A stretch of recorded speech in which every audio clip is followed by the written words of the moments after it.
ఇది PV okay okay కొద్దిగా madam గారు కూడా ఒక నిమిషం పివికే నాయుడు మార్కెట్ అంటే పసుపులేటి వెంకట కృష్ణమ నాయుడు గారి మార్కెట్ ఇది.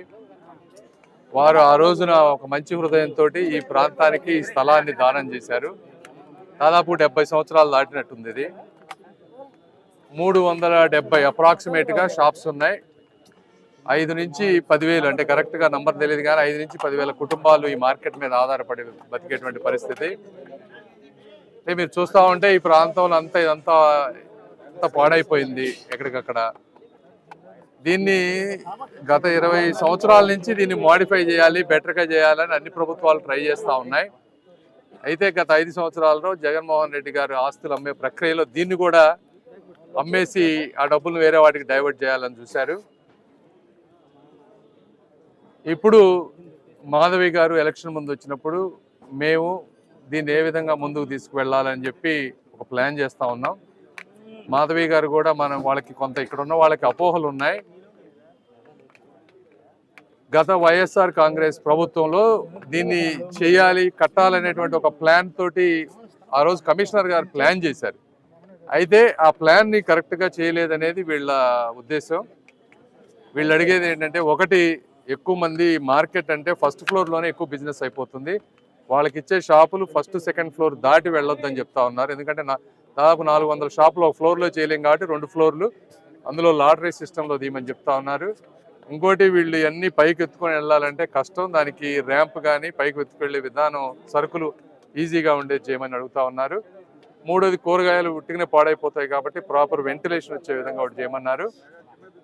నాలుగోది ఇప్పుడు ఈ ప్రాంతంలో యాక్చువల్గా రెంట్ తక్కువ కడతారు, 30-40 రూపాయలే కడతారు. ఇప్పుడు మేమైనా ఒక అద్భుతమైన కాంప్లెక్స్ ఉండాలంటే అది కాస్ట్ పెరిగిపోతుంది.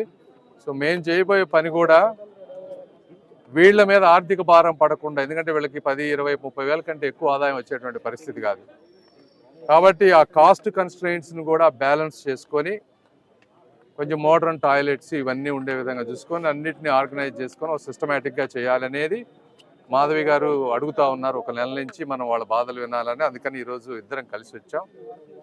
అందుకని మాధవి గారికి అదేవిధంగా ఈ మార్కెట్లో ఉన్న వాళ్ళందరికీ కూడా ధన్యవాదాలు తెలుపుతా ఉన్నాం.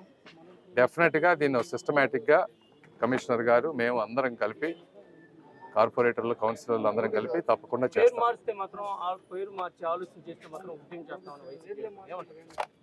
పేరు ఎందుకు మారుస్తాం? అసలు ఎవరు చెప్పారు పేరు మారుస్తారని? నేను ఫస్ట్ చెప్పింది ఏంటమ్మా, పసుపులేటి వెంకట కృష్ణమ నాయుడు గారు. ఆయన ఆ రోజున మంచి హృదయంతో ఈరోజు ఇది 2 ఎకరాలు దాదాపు 100 కోట్లు ఉండేది ఆ రోజు దానం చేశారు. ఎందుకు మారుస్తారు పేర్లు? అలాంటి పిచ్చి రాజకీయాలు ఉన్న వాళ్ళకి మంచి చేయాలనుకునే వాళ్ళమే కానీ పిచ్చి రాజకీయాలు చేసేవాళ్ళు ఎవరు లేరు. వీళ్ళతో పాటు బయట ఆకుకూరలు అమ్ముకునే వాళ్ళు ఒక 1000 మంది వరకు ఉంటారు.